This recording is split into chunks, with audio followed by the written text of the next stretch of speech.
In a world that moves at the speed of reaction, where every beep notification or passing comment demands an immediate emotional response, what happens to the person who stays calm? Not indifferent, not passive, but calm. They become powerful because in a society that rewards urgency, outrage, and impulsive action, calmness is no longer just a virtue, it's a rebellion. It's a quiet defiance of the noise. And more importantly, it is a form of mastery that most people never reach. This is why the words of Miranda Angel strike so deeply. Calmness is the power of being human. The ability to restrain and take responsibility keeps your mind clear and your heart at peace. At first glance, these words seem gentle, almost simple, but underneath lies a blueprint for emotional strength, leadership, self-awareness, and resilience. They are not about suppressing who you are. They are about returning to who you are beneath the chaos. In the next 12 parts, we will journey through what it means to live with calmness, not as a momentary state, but as a permanent strategy. Each section will explore a specific principle of inner control, from silence to forgiveness, from restraint to action, with deep dives into the real-world application, psychological insight, and timeless Stoic thought. This is not about becoming emotionless, it's about becoming unshakable. Calm people don't have fewer emotions, they have better conversations with them. And when the storm rises, as it always does, those who have trained themselves to remain still, to respond deliberately, and to take responsibility even when it's difficult, they don't just survive, they lead. Let us begin. Calmness is often misunderstood. To the untrained eye, a calm person appears disengaged, apathetic, passive. In a room full of chaos, when voices are raised and tempers are flaring, the calm one is often mistaken for someone who doesn't care. But this interpretation could not be further from the truth. True calmness is not the absence of emotion. It is the discipline to manage those emotions when they're most volatile. It is not the absence of thoughts, but the filtration of them. And it is certainly not a lack of action, but rather the ability to pause long enough to choose the right action. Imagine standing at the edge of a cliff. The wind is loud. Your fear is louder. You are surrounded by people shouting instructions, telling you to jump, warning you not to. Now imagine the one person who steps back, breathes, and says nothing. They're not panicking, not arguing, just watching. That is what calmness looks like in our everyday lives. When someone cuts you off in traffic, when your partner says something hurtful, when a colleague misrepresents you in front of others. These are moments that beg for a reaction, and most people will give in. They will lash out or defend or explode, and they'll call it being real. But being reactive is not the same as being real. It is simply being untrained. To remain calm in moments that test your identity is a skill, one that takes more energy, more focus, and more courage than snapping back ever will. Because when you stay calm, you are not surrendering, you are choosing. And that choice holds weight. Calmness is also an interruption. It breaks the cycle of escalation. Think about how arguments work. One person raises their voice, so the other does too. A tiny fire becomes a raging blaze. But if one person refuses to add fuel, if they respond with stillness, the fire has nowhere to go. That stillness is powerful. It disarms without violence. It leads without domination, and it commands respect without asking for it. But calmness is not innate. It doesn't magically appear with age, status, or good intentions. It is trained through repetition, through failure, through catching yourself in the middle of a reaction, stopping and reorienting. It is trained by sitting with discomfort instead of silencing it, and by understanding that not everything deserves your energy. One of the hardest truths to accept is that calmness often means losing the argument in the moment to win your peace in the long run. And yes, it can make you look weak in the eyes of those who equate loudness with strength. But ask yourself this: would you rather be feared for your fury or respected for your restraint? Would you rather win an exchange or preserve a connection? Would you rather react because you can or respond because you should? Calmness reframes your relationship with urgency. It teaches you that just because something demands a reaction right now doesn't mean it deserves one. You learn to say less, move slower, see clearer, and in that slowness you gain what others are racing past: clarity. It is in that clarity that power is born, not the kind that dominates, but the kind that transforms. Calmness transforms interactions. It transforms relationships. And most importantly, it transforms you. Because once you experience the strength of staying calm, when everything inside of you wants to scream, you'll never go back. Epictetus, one of the great Stoic philosophers, once said, "It's not what happens to you, but how you react to it that matters." This core Stoic teaching reminds us that external events are beyond our control, but our internal response is always within reach. Calmness, then, is not denial, it is mastery. The Stoics believe that virtue begins where reaction ends. By remaining calm, we uphold our rational nature. We become leaders of our own minds. In a world filled with uncontrollable events, calmness becomes the only true form of freedom and the Stoic path to peace. Anger always feels justified in the moment.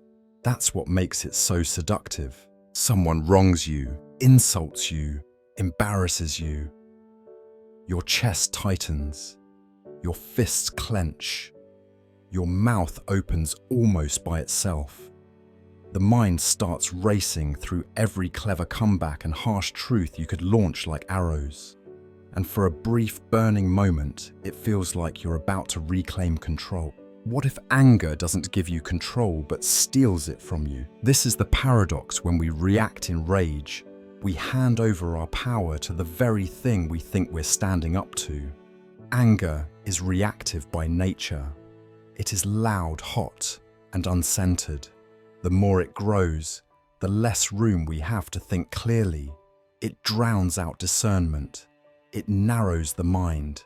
It makes everything feel personal, permanent, and pressing. That's why anger is often compared to fire. It spreads quickly. It consumes blindly. It destroys indiscriminately. And it feeds on fuel. That fuel is attention. It's escalation. It's your willingness to participate in the performance. Now imagine if in the heat of that moment you did something radically different. Nothing. You didn't match their tone. You didn't slam the door. You didn't type that message or speak that insult. You just stayed still like stone in a storm. At first it feels like defeat, like you're letting them win. But very quickly something else happens. The fire dies down. Not because it was extinguished, because it wasn't fed. Your refusal to engage becomes your armor. Your quietness becomes strength. That's the brilliance of calmness. It's not about bottling your anger. It's about not donating your energy to it. But make no mistake, this is not the easy path. Anyone can explode. Children do it all the time. The real work is not fighting fire, but with space, with silence, with understanding that not every insult is worth a defense, and not every battle is worth winning. Think about it like this. If someone throws fire at you and you catch it with your bare hands, who gets burned? Choosing calmness doesn't mean you weren't hurt. It means you refuse to let the pain define your response. You recognize that anger, while valid, doesn't deserve to be in charge. And so you step aside internally. You feel the fire, but you don't let it dictate your next move. This is especially critical in relationships, romantic, professional, or familial. Because it's not just what you say in a fight, it's how you say it and when. Angry words linger. Even when you apologize, the echo stays. The person may forgive, but the nervous system remembers. You can't unsay things. You can't unslam the door. But you can decide not to strike in the first place. You can choose the dignity of calmness over the drama of rage. You can choose to protect the space between stimulus and response, the space where your character lives. And here's what's beautiful people notice. When you stay calm while others unravel, it sends a message, not one of superiority, but of stability. People may not say it, but they feel it. They start looking to you as the grounded one, the person who doesn't get swept away. Over time, this builds trust, respect, even reverence. And internally, it builds something even more powerful, self-respect. You begin to see yourself not as a victim of emotions, but as their master. You gain confidence in your ability to withstand pressure without crumbling, to hold space for pain without turning it into harm. You become someone you admire, all because you learn to let the fire burn without stepping into it. Seneca, the Roman Stoic philosopher, wrote extensively about anger in his work on anger. He warned that no emotion is more harmful to judgment, and no reaction more destructive to peace of mind. He called anger a short madness, something that overtakes the soul and clouds reason. No plague has cost the human race more, he said, than anger. The Stoics taught that while emotions are natural, giving them unchecked control is a form of weakness. True strength lies in governing your impulses, not surrendering to them. In choosing not to react with anger, the Stoic path invites you to become untouchable by insult, not because you are numb, but because you are free. There's a subtle but profound distinction between self-blame and self-responsibility. One weakens you, the other empowers you. When something goes wrong, someone mistreats you, a project fails, a relationship ends, your mind searches for a reason. That's normal. The problem begins when the reasoning becomes personal. When you internalize pain as proof that you're the problem, you don't grow, you collapse. This is self-blame, a corrosive loop where you keep replaying your mistakes, real or imagined, until guilt overshadows clarity. But here's the reframe.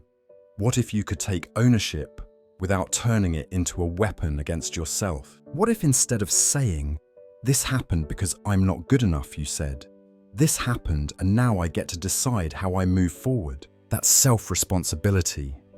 And it's one of the most liberating forms of calmness you'll ever learn. Because responsibility is not about guilt, it's about agency. It means recognizing that while you can't control what others do, you are always in control of how you respond, how you heal, how you adapt. It shifts the focus from what was done to you to what you can do next.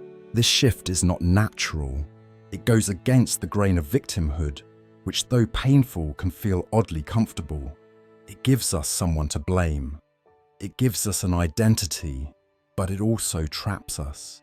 Because as long as someone else is responsible for our suffering, we are powerless to end it. Taking responsibility, on the other hand, is like picking up the tools of your own restoration. You stop waiting for apologies. You stop expecting the world to understand you before you choose peace. You start saying things like, "What is this moment asking of me? And how can I show up better next time?" It doesn't mean taking the blame for what isn't yours. That's self-punishment.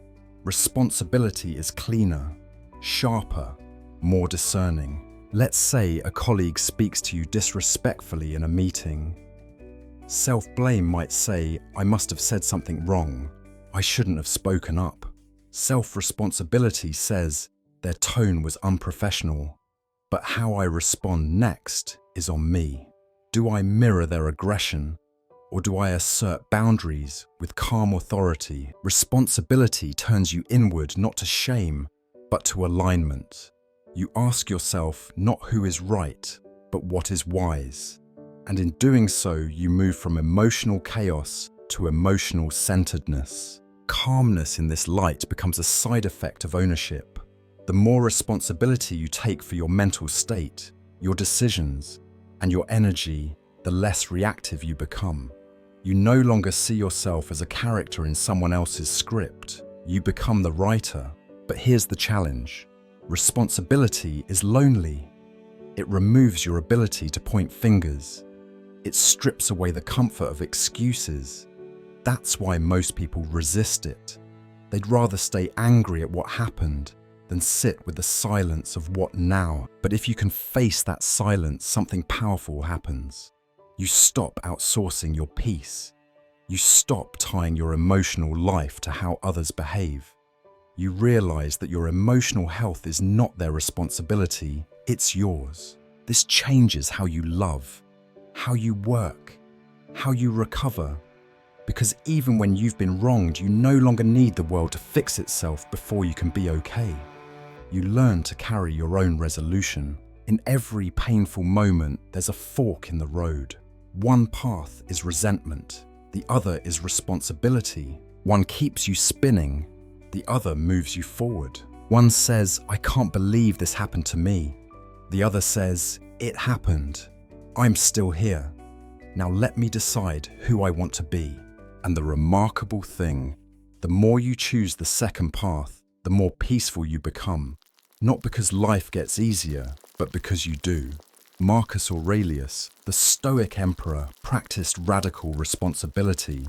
In his private writings, meditations, he often reminded himself that peace does not depend on fairness from others, but on discipline within himself. He wrote, "You have power over your mind, not outside events. Realize this, and you will find strength." The Stoic doesn't ask, why did they treat me this way? But rather, what part of this moment can I own? Responsibility in Stoic thought is not guilt, it is freedom. The moment you claim responsibility for your perspective, you reclaim your power. Calmness follows naturally because you no longer need control over others to feel in control of yourself. There is a kind of silence that speaks louder than any argument. In a world obsessed with being heard, where every conversation feels like a competition, and silence is often misread as weakness, choosing not to speak can feel risky. People may assume you're conceding, that you have nothing to say, that you're indifferent or afraid. But true silence, the kind that comes from clarity, not cowardice, is one of the most commanding presences you can offer. Let's draw a line right away. There's a difference between silence from suppression and silence from sovereignty. Suppressed silence is when you hold your tongue out of fear, out of low self-worth, or out of internalized shame. It's heavy. It chokes your authenticity. It hides you. But sovereign silence, that's a completely different force. That's the calm refusal to be pulled into chaos. It's the choice to preserve your clarity instead of defending your ego. It's the pause that says, I don't need to prove anything right now. In this kind of silence, there is power. You're no longer performing, you're observing, listening, holding space. And that holding of your own presence, of the tension in the room, of your capacity to witness, makes you stand out in a world that rewards the loudest voice. Think about it. Have you ever seen a room shift when someone chooses not to respond? When they simply look, breathe, and say nothing, the air changes. People lean in. The absence of reaction becomes a mirror in which others are forced to see themselves. Silence forces self-reflection, not just for you, but for others. And in arguments, silence becomes a disarmament. It halts escalation. If someone is trying to provoke you to push your buttons, to bait you into saying something you'll regret, silence says, you can't reach me. This doesn't mean you stay silent forever. It means you speak when it matters, not when you're cornered by impulse. You wait until your words are useful, not just cathartic. Silence gives you space to discern. Is what I'm about to say helpful? Is it necessary? Will it repair or simply react? And sometimes you'll find that saying nothing is the repair. But make no mistake, choosing silence isn't always comfortable. It requires discipline. It requires sitting in the discomfort of being misunderstood and allowing it to pass. It requires letting go of the need to explain yourself every time someone misjudges you. And yet in that discomfort lies your freedom. Because the truth is, not everyone deserves an explanation. Not every conversation needs your defense. And not every challenge is worth your energy. Silence becomes a filter. It keeps the unnecessary out and the essential in. In professional settings, silence can become strategic. The leader who doesn't rush to fill every gap in a meeting often holds the most authority. Their silence signals thoughtfulness, presence, gravity. In relationships, silence can be compassion. Sometimes not interrupting someone's pain is the greatest gift you can offer. Listening without trying to fix, witnessing without inserting yourself, letting the moment breathe. And in your inner life, silence can be healing. Turning off the noise, both external and internal, lets you hear something deeper, your intuition, your principles, your path. Calmness lives in this space. It is not born in the noise, it is born in the pause between reactions, and silence protects that pause. So the next time you feel the pull to respond, to clap back, defend, or over-explain, ask yourself, would silence serve me better right now? The Stoics valued silence not as a void, but as a virtue. Epictetus advised his students to be silent most of the time, unless speaking would offer value. For the Stoic, silence was not about withholding speech, but about guarding the quality of it. Marcus Aurelius himself wrote, "Speak only if what you have to say is more valuable than your silence." This wasn't just etiquette, it was discipline. In Stoic philosophy, words are tools, not toys. To remain silent in moments of provocation is to demonstrate mastery over impulse. It's not about losing your voice. It's about owning it so fully that you don't hand it over to situations unworthy of it. Through silence, the Stoic sharpens his focus, preserves his energy, and embodies the strength of calm presence. Modern life rewards the fast responder. In meetings, on social media, in arguments, whoever reacts first often feels like they've won something, the upper hand, the laugh, the last word. But there's a difference between reacting quickly and deciding wisely. Reaction is instinctual, decision is intentional, and calmness lives in the space between the two. To be clear, being slow to react doesn't mean you're indecisive or weak. It means you've developed the discipline to pause before responding, and that pause is everything. It's the difference between sending a message you'll regret and crafting one that expresses what you actually mean. It's the difference between retaliating and resolving, between escalating and exiting with grace. Let's be honest. How many of your regrets are born not from what someone else did, but from how quickly you responded to it? A reaction is a reflex. It's driven by emotion, usually fear, anger, or ego.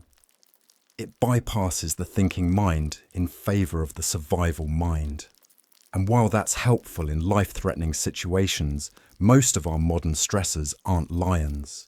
They're emails, sarcasm, subtext, cold shoulders, unanswered calls. You don't need a sword, you need stillness. The truth is calm.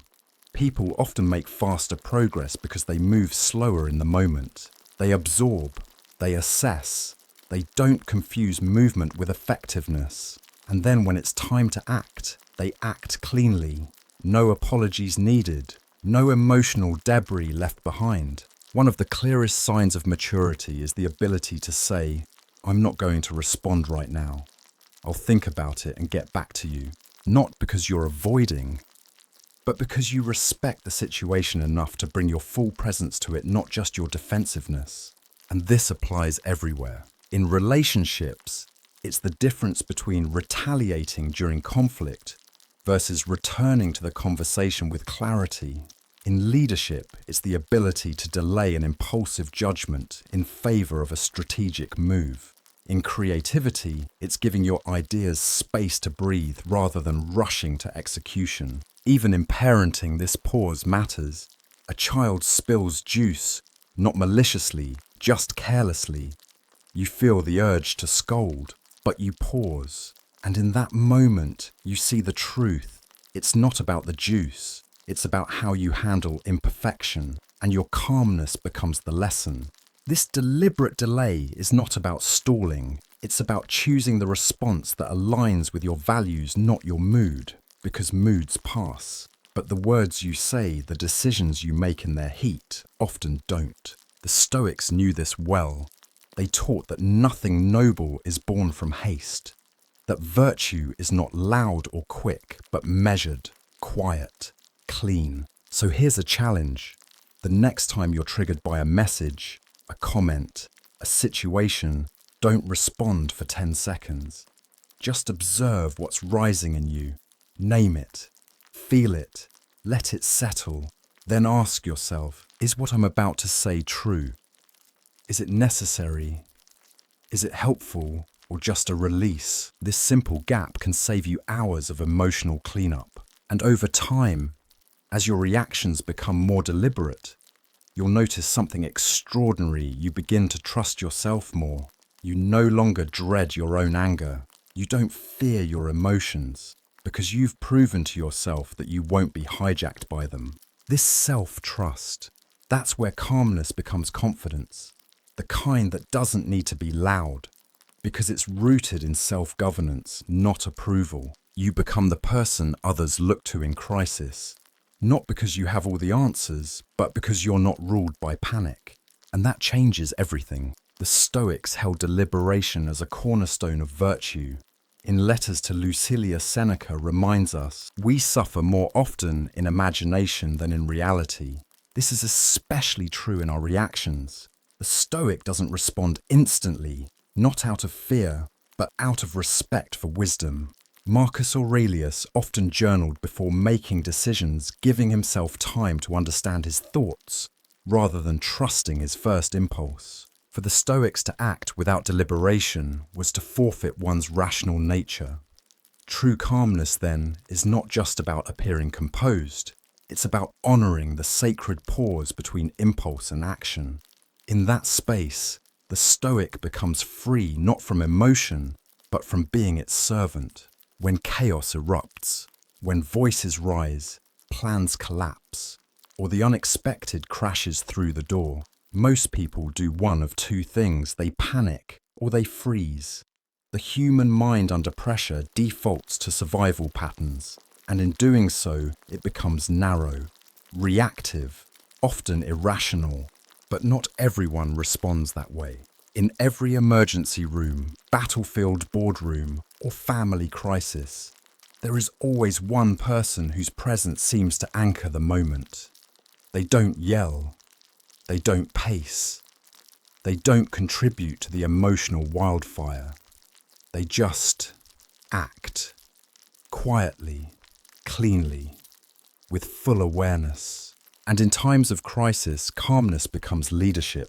This type of leadership has nothing to do with title or authority. It has everything to do with emotional regulation and internal clarity. The calm person sees more, hears more, and understands more, not because they have superhuman powers, but because they're not busy reacting. And that's the gift of calmness. It gives you perspective. Think of a firefighter entering a burning building. The rookie might rush in with adrenaline, eyes wide, fueled by urgency. But the experienced one, they breathe slower, they scan, they make no wasted movements. Not because they're unaffected, but because they've trained their nervous system to operate in chaos without becoming chaos. Now bring that into your life. You don't have to fight fires or command troops to lead. You lead every time you remain composed when others lose it. Every time you speak thoughtfully when others shout. Every time you respond to stress, not with noise, but with structure. In family conflict, for instance, Calmness becomes the emotional thermostat.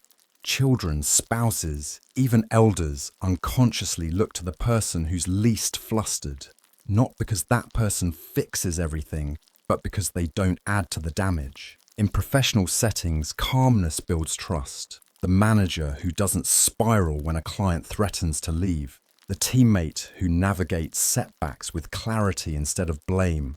The business partner who focuses on solutions, not drama. These people don't just help the team, they become the team's center of gravity. But here's the key: calmness in crisis isn't a performance. It can't be faked. If you try to appear calm while burning inside, people sense the dissonance. True calm is not a mask, it's a muscle. And muscles must be built. You build it by choosing to slow down your speech when stress speeds it up, by asking questions when others are demanding answers, by stepping back to view the larger frame when everyone else is trapped in the immediate. It's not about being emotionless. In fact, calm leaders often feel deeply, but they contain rather than leak. They metabolize stress internally so it doesn't spill onto others. And in doing so, they create a safe space for resolution. Imagine a room full of people shouting, panicking, blaming.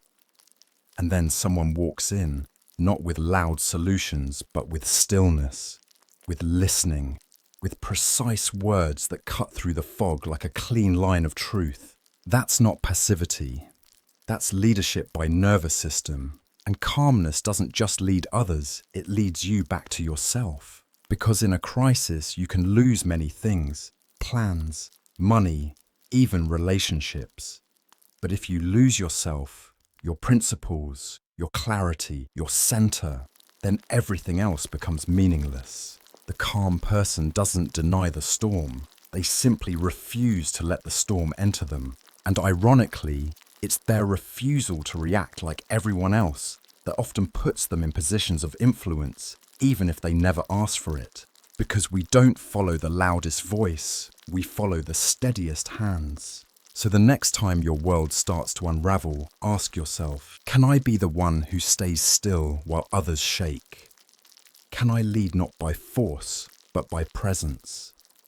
Can I carry calmness like a lantern in a room filled with panic? That choice is always available, and it always begins with one internal decision. I will not match the chaos. I will anchor myself instead. In Meditations, Marcus Aurelius faced war, betrayal, illness, and political turmoil. Yet he wrote, "If you are disturbed, it is not by the thing itself, but by your estimate of it." This is the essence of Stoic leadership. When everything outside collapses, the Stoic turns inward not to escape, but to fortify. They lead not by exerting power over others, but by maintaining sovereignty over themselves. The Stoics believed that the truest form of influence was to embody virtue under pressure. Calmness, therefore, was not passivity, it was command of the self. In crisis, this made them unshakable, not because the world got easier, but because they refused to abandon their internal compass, no matter how fierce the storm. There's a myth about calmness, that it belongs to the passive, the indifferent, the detached, that calm people wait, they retreat, they sit things out. But that's not calmness. That's avoidance dressed as wisdom. True calmness is not about withholding action. It's about refining it. It's not about being still for the sake of stillness, but moving at the right moment with clarity and direction. Calm people aren't motionless. They are measured. When they act, they do so from awareness, not urgency, from conviction, not compulsion. You can see this in every domain of life. A skilled surgeon doesn't rush into an operation with nervous energy. Their calmness allows for precision. Every movement is intentional. Nothing is wasted. Nothing is showy. The same applies to the calm person in daily life. They don't act to prove themselves. They act to complete the task efficiently, quietly, thoroughly. Contrast this with those who equate loudness with strength. They act fast, speak first and move constantly. But much of that movement is noise. It's driven by the discomfort of stillness, by a need to be seen doing something, even if that something leads nowhere. The calm person has nothing to prove. Their pace may appear slow from the outside, but that's because they're strategic, not sluggish. Calmness gives you the capacity to delay unnecessary action, not forever, but just long enough to assess, is this coming from fear or from clarity? Is this a wise move or a compulsive one? Am I responding to the situation or to my anxiety about it? When you train yourself to ask these questions, you begin to develop a new kind of muscle discerning action. This is especially powerful in interpersonal conflict. Imagine receiving a passive-aggressive email. A reactive person replies immediately, fueled by emotion, itching to correct or defend. But a calm person reads it, steps back and waits, not because they're afraid, but because they're calculating their response with care. Later, they respond not with retaliation, but with a message that ends the spiral, not deepens it. That's calm action. Or consider a moment in leadership when a deal collapses. The team looks around for guidance. The instinct may be to act immediately, change plans, restructure email, everyone call a meeting. But the calm leader pauses, reassesses the landscape, and makes one clear move. Just one, and suddenly the room settles. Because when the calm person acts, others feel the weight of it. Not because they're dominant, but because their action is rooted in inner control. They're not reacting to the world, they're navigating it. This also shows up in the realm of self-discipline. The calm person doesn't chase every idea, every distraction, every dopamine hit. They know the cost of acting on every impulse. Their life isn't stagnant, it's focused. They say yes, less often, but when they do, they show up fully. They don't multitask their way into exhaustion, they concentrate. And when mistakes happen, as they always do, the calm person doesn't rush to cover them up. They respond with transparency, with ownership, with a tone that says, I'm here, I'm thinking clearly, and I know what to do next. Because calmness isn't the absence of pressure, it's your posture inside pressure. It's your ability to think and move without being hijacked by the moment, to act with yourself, not against yourself. And here's the truth. Calm people often appear to be slower, but they waste far less time cleaning up emotional debris. They don't act prematurely, so they don't apologize constantly. They don't make dramatic gestures, so they don't have to repair broken trust. Their pace is steadier, and over time, far more effective. They arrive late to chaos, but early to clarity. And when they act, it's not to control outcomes. It's to honor their role in the process. That's what calmness allows, not inaction, but right action, not delay, but discernment, not hiding, but choosing your moment with full awareness. The Stoics never equated virtue with inaction. Quite the opposite. Action was central to the Stoic life, but only when aligned with reason and principle. Marcus Aurelius, perhaps the most famous Stoic emperor, wrote, "Waste no more time arguing what a good man should be. Be one." This isn't a call to be reckless. It's a call to act without drama, without ego. The Stoic responds not with haste, but with clarity. They move not when the crowd demands it, but when wisdom confirms it. Calmness for the Stoic isn't about stalling. It's about purifying your action so that when you do move, your steps leave no confusion behind. To forgive is to release yourself from the grip of someone else's mistake. That's the truth most people miss. We often think forgiveness is a gift we offer to others, an act of kindness or moral superiority. But the deeper truth is this: forgiveness is an act of inner hygiene. It's a way of choosing not to carry someone else's behavior as a burden inside your mind. And there is no greater display of calmness than choosing to forgive when you have every reason not to. Because holding a grudge feels powerful, it feels justified. It gives us a false sense of control, like if we stay angry long enough, we're protecting ourselves from being hurt again. But in reality, resentment is a trap disguised as armor. It doesn't shield you, it slowly suffocates you. The mind becomes noisy, the heart becomes heavy, and your entire sense of self begins to orbit around the wrong that was done. Calmness cannot live in a mind that's constantly rehearsing old pain. This is why forgiveness isn't about forgetting.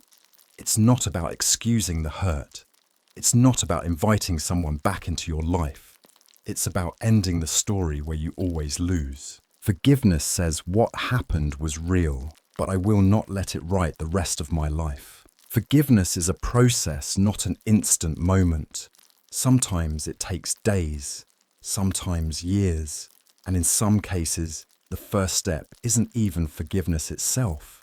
It's the decision to stop feeding the memory with your attention. You stop checking their page. You stop rewriting the argument in your head. You stop rehearsing what you'd say if you ran into them again. Instead, you turn inward. You grieve what was lost. You acknowledge what you learned. And then slowly you loosen the grip. Forgiveness is not weakness.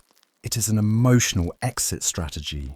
It says I have better things to do with my energy than stay trapped in this loop. And yes, forgiveness requires boundaries. It's not naive. It doesn't say, let's forget everything. It says, I'll remember without rage. I'll protect myself without poison. I'll move on without carrying your shadow. Because at some point, your identity must be built on something stronger than what broke you. And this is where calmness re-enters the picture. A calm person forgives, not because they've forgotten the pain, but because they've outgrown the cycle. They're no longer interested in being defined by someone else's actions. Their peace has become more valuable than their pride. And the irony, once you truly forgive, you start seeing the offender differently, not as powerful or evil, but often as wounded.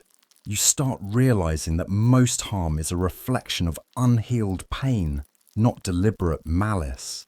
This shift doesn't excuse behavior, but it frees you from taking it personally. You begin to understand that forgiveness is a form of emotional independence. You're no longer waiting for an apology that may never come. You're no longer using anger as a placeholder for dignity. You're no longer leaking your energy into the past. Instead, you reclaim that energy and invest it in your own clarity, your own peace, your own forward momentum.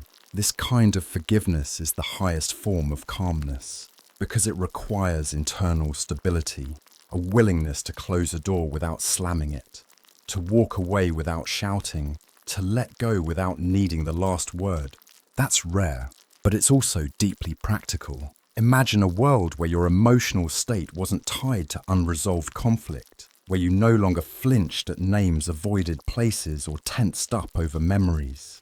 Imagine what you could do with all that freed up attention. Forgiveness makes that possible. Not immediately, not easily, but absolutely. It starts with one question. Is holding on to this pain helping me anymore? And if the answer is no, let that be the beginning, not of forgetting, but of releasing. The Stoics didn't speak of forgiveness in sentimental terms. They saw it as a necessary part of rational life. Epictetus taught that anger and resentment are rooted in misunderstanding, that we often blame others for acting wrong without considering that they are simply acting out of ignorance or pain. He said, whenever someone wrongs you, ask what idea of good or bad they are acting on. Once you understand, pity them rather than hate them. This is not pity from a pedestal. It's understanding from a place of calm sovereignty. To the Stoic, forgiveness isn't about the offender. It's about preserving your own virtue. Anger corrupts the soul. Resentment clutters the mind.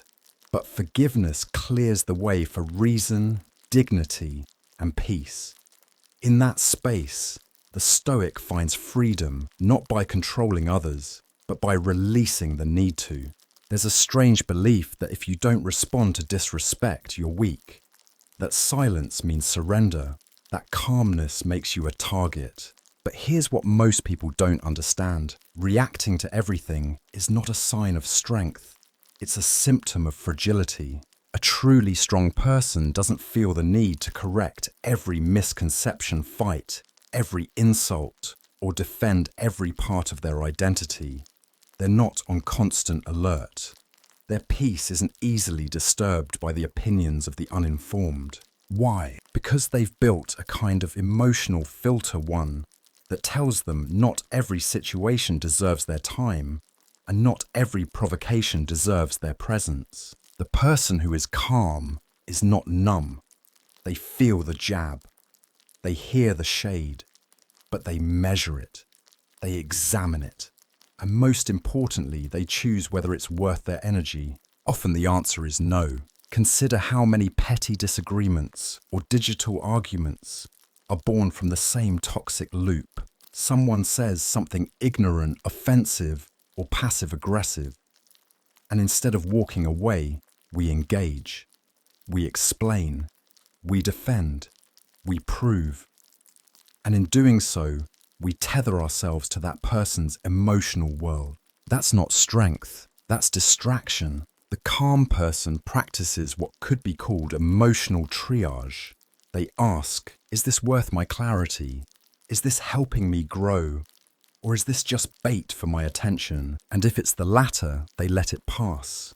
Not because they're scared, but because they value their inner stability too much to auction it off for temporary validation. This is the essence of high-level composure, refusing to fight battles that don't matter. You realize your attention is a currency, and where you spend it becomes who you are. If you spend it constantly on trolls, on gossip, on defending your name in the low-vibration circles, you become reactive, scattered, and exhausted. You might feel justified in the moment, but over time, your peace erodes. But if you spend your attention on building, creating, learning, listening, loving, you become focused, quietly strong, unbothered by noise that has nothing to do with your path. That's the practice to zoom out, not zoom in. It's the ability to see that one rude comment on the internet isn't a threat. It's a shadow flickering on the wall. And when you stop chasing shadows, you begin walking in the light again. Of course, this is easier said than done. We are wired to defend ourselves, to protect our ego, to strike back. But calmness trains us to respond only to what aligns with our values, not our impulses. Imagine being so rooted in who you are that even a personal attack rolls off like rain, not because it didn't sting, but because you know the difference between a sting and a threat. Not because you're immune, but because you've grown wise enough to say, not every mosquito deserves a swat. This doesn't mean you never stand up for yourself. It means you do so with discernment. You respond only when the outcome is meaningful, not when the ego is bruised. Sometimes the strongest statement you can make is no statement at all. This applies in every space. On social media, where silence can be stronger than rebuttal. In relationships where walking away preserves more dignity than one more heated text. In public, where a composed look carries more authority than 1,000 words. And over time, people notice. They realize you're not easily baited, that you don't need to win every interaction, that your sense of self isn't built on being right, but on being aligned. The truth is, if someone is determined to misunderstand you, no amount of explaining will reach them. And if someone is trying to get a rise out of you, your best defense is your lack of reaction. There's a kind of quiet power in that. The power of the unprovoked, the stable, the person who sees the game and refuses to play. Epictetus, a master of emotional detachment, taught that insults only sting if you give them permission. In his view, no one can truly offend you without your cooperation. He advised, if someone speaks ill of you, do not make excuses, but reply. He surely did not know the rest of my faults, else he would not have mentioned only these. This was not sarcasm, it was stoic clarity. to react to every insult he believed was to give others control over your inner life. But to remain composed, that is strength in its highest form. For the Stoic, emotional resilience isn't about hardening yourself. It's about filtering out the noise that doesn't align with your virtue. Not everything needs to be responded to. Not every battle is worth fighting. In choosing calmness, the Stoic claims the only power that matters, power over the self. When something goes wrong, most people zoom in. We fixate. We obsess. We replay that one sentence, that one failure, that one moment when things fell apart. We narrow our gaze until that single event becomes our entire reality. And in that tunnel vision, we lose the ability to think clearly. But calmness does something different. It invites you to zoom out, to widen your frame, to see the whole picture, not just the pain point. This is not denial. This is strategic distance. It's the ability to say, yes, this hurt. Yes, this matters.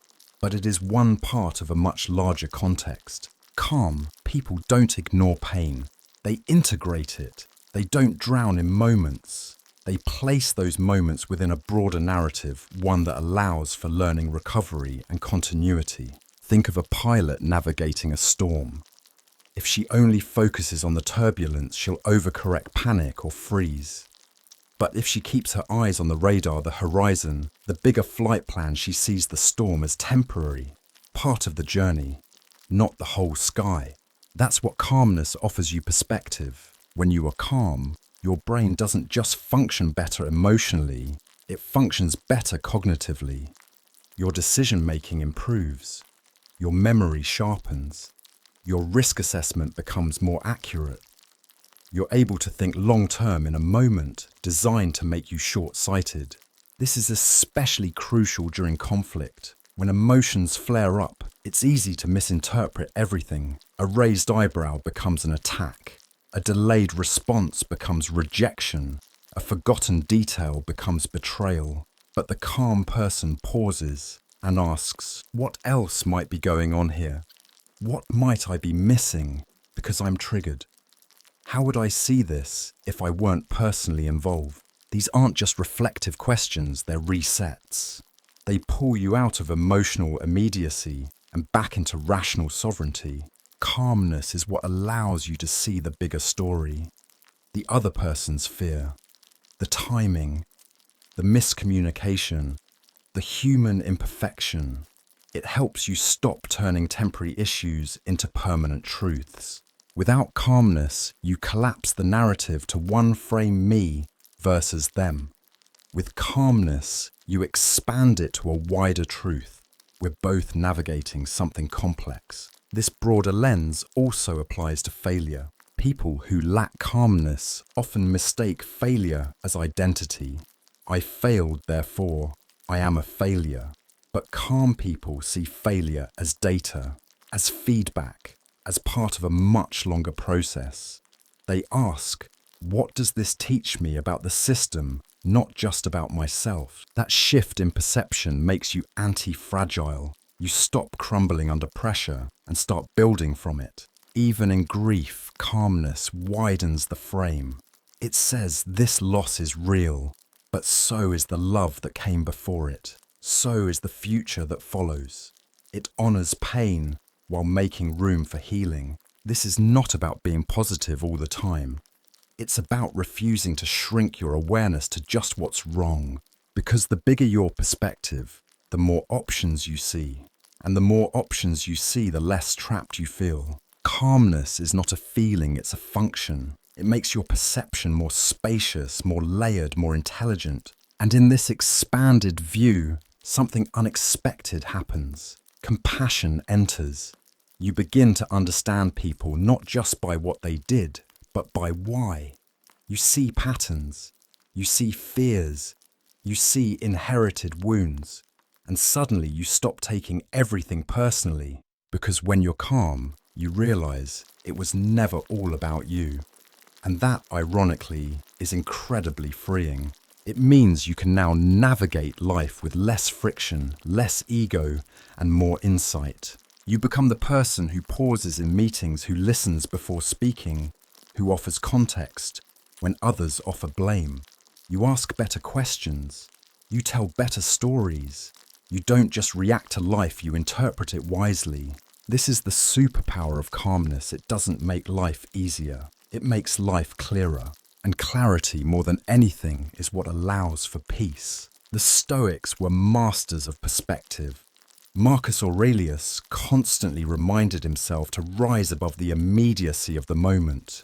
In Meditations, he wrote, "You have power over your mind, not outside events. Realize this and you will find strength." This wasn't just philosophical, it was tactical. The Stoic seeks to zoom out from emotional chaos to see the broader truth. Epictetus taught that when something disturbs you, it is not the thing itself, but your judgment of it. To change your judgment is to change your experience. Calmness, then, is the practice of choosing that wider view, to be unmoved by smallness, to resist emotional claustrophobia, and to see each moment not as a trap, but as a fragment of a much larger, richer story. In that story, the Stoic doesn't panic. He pauses, and in that pause, he sees everything. There are moments in life when the people around you unravel. A partner lashes out. A co-worker breaks under pressure. A friend projects their insecurity. A stranger explodes in public. In these moments, something deeply human is revealed, not just in them, but in you. Because when someone else loses their center, the question becomes, will you lose yours too? Most people do. Emotion is contagious. Anger transfers like static electricity. One raised voice creates another. One moment of drama becomes an hour of damage. And all it takes is one unguarded response to join the storm. But the calm person doesn't join. They witness. They hold. Not out of pride. Not out of emotional superiority. But out of deep, intentional self-governance. They know that their state is not at the mercy of the room. That peace is not something others give or take. It's something you carry in or not at all. There's a kind of silent leadership in this posture. When the energy rises, the calm person's voice drops. When the noise escalates, they listen deeper.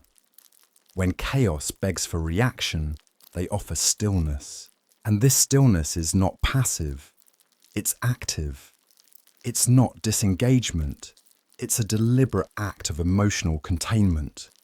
Like a tree holding its roots through wind, the calm person stays grounded so others don't have to fall alone.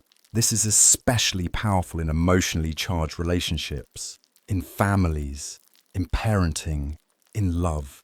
When your child melts down, what they need is not a parent who mirrors their panic. They need a parent who becomes the emotional anchor, who says without words, "I'm not afraid of your emotion. I'll help you hold it." When your partner spirals in frustration, the calm response is not withdrawal or silence to punish. It's attentive steadiness, staying present without becoming reactive. You don't need to fix them. You need to not collapse with them. Calmness becomes a gift you offer to those who have momentarily lost access to their own. In professional settings, this plays out as emotional authority. Imagine two colleagues in disagreement. One gets flustered, defensive. Their voice rises. All eyes turn to the second person and they stay composed. They acknowledge the point. They ask a clarifying question. They don't take the bait. In that moment, the room shifts. Why? Because calmness is power that doesn't require assertion. It doesn't force others to calm down. It simply invites them to match your steadiness. Of course, this doesn't mean you tolerate abuse. Calmness does not mean allowing others to mistreat you, but it means you don't lose yourself trying to fight for respect. You don't lower your standards to match the emotional volatility of someone else. You rise, and often that rise is what ends the cycle. And yes, people might call you cold, detached, unbothered, But here's the difference. Coldness disconnects. Calmness contains. Coldness shuts down. Calmness stays present without combusting. To remain whole when others fall apart is one of the most difficult, most disciplined practices in emotional life. It requires you to stay aware of your body, your breath, your tone, to choose not just what you say, but how you say it, to delay judgment, soften reaction, and prioritize clarity over control. It's hard, but it's worth it. Because when you don't let someone else's chaos become your own, you don't just protect your peace, you offer them a path back to theirs. You become a mirror, not a sponge. You reflect, you don't absorb. You become the pause in someone else's panic, the still point in a spinning room. And over time, people feel that. They may not say it, but they know you are the one I can fall apart in front of and still be safe. Not because you'll save them, but because you won't crumble too. And this, perhaps, is the highest form of calmness. The ability to remain whole, not just for yourself, but for the world around you. The Stoics understood emotional containment not as detachment, but as inner stability in service of others. Marcus Aurelius wrote, "Be like the rock that the waves keep crashing over. It stands unmoved, and the raging of the sea falls still around it." This wasn't about being indifferent. It was about being unshakable. The Stoic doesn't harden against others, they remain soft, without surrendering to chaos.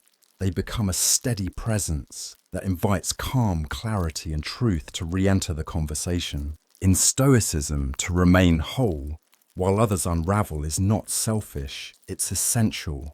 Because without calm, anchors, storms turn into disasters. And sometimes your quiet presence may be the very thing that saves the moment, not by overpowering it, but by outlasting it. Most people treat calmness like a personality type. You're either born with it or you're not. You're the chill one or you're high-strung. But that's a myth. Calmness isn't a fixed trait. It's not coded into your DNA. It's a daily discipline built, maintained, and strengthened over time. The truth is, no one wakes up calm. What they wake up with is a choice. To react or to observe. To argue or to understand. To rush or to breathe, reflect, and move deliberately. The calm people you admire didn't get there by accident. They got there by failing, pausing, learning, and practicing, especially when it was hard. They built their calmness like a muscle, not when everything was peaceful, but when life gave them every reason to lose control. That's the secret. Calmness isn't what happens when life is easy. It's how you show up when it's not. And like any muscle, if you don't train it, it weakens. So how do you train calmness? Not with mantras, not with magical thinking, but with small intentional choices repeated daily. It starts in the seemingly insignificant moments. When someone cuts you off in traffic, when your internet lags during a meeting, when your partner forgets something you said, when you make a mistake and feel the urge to cover it up. These are your reps, not glamorous, not dramatic, but essential. In those micro moments, you have the chance to rehearse calmness, to practice not raising your voice, to delay sending that angry text, to notice your reaction before it becomes behavior, to remind yourself that not everything urgent is important. Over time, something shifts. Your nervous system recalibrates. You're no longer constantly bracing for impact. You stop letting small irritations hijack your entire day. Your presence changes. You become more steady, more trustworthy to others. Yes, but especially to yourself.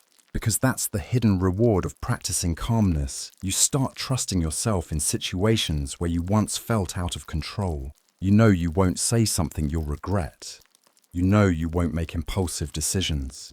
You know you can sit with discomfort long enough to find a wise response. And that kind of self-trust, that's freedom. It means your peace no longer depends on your environment. It's not dictated by who's kind to you, who agrees with you, or who treats you fairly. It lives inside. and it stays with you even when nothing outside is working in your favor. And on the days you lose it, and you don't spiral, you reset. Because you've trained the ability to notice, to pause, and to return. You've made calmness not a personality, but a practice. So what does that practice look like? It might look like journaling each night, not for perfection, but for self-awareness. It might look like choosing 5 seconds of silence instead of 5 minutes of arguing. It might look like deleting the email draft, walking away from the phone, or simply saying, "I'll respond tomorrow." And over time, it looks like becoming someone who no longer gets pulled into every current because you've learned to anchor yourself. Someone who no longer measures their day by how smoothly things went, but by how presently they moved through the storm. This is how calmness becomes a way of being, not as a mask, but as a method, not as performance, but as a path, not for appearance, but for integrity. Because the goal is not to never feel anything. The goal is to feel everything without being ruled by any of it. So when others ask you, "How are you so calm?" you don't have to say much. Just smile. And know it's not that nothing affects you. It's that you've chosen to move through everything on your terms. Calmness to the Stoic was not a state, it was a discipline of the soul. Seneca wrote, "A man is as wretched as he has convinced himself that he is." This wasn't just about positive thinking, it was about mental sovereignty. The Stoics believed that our inner peace is a result of consistent training, not lucky temperament.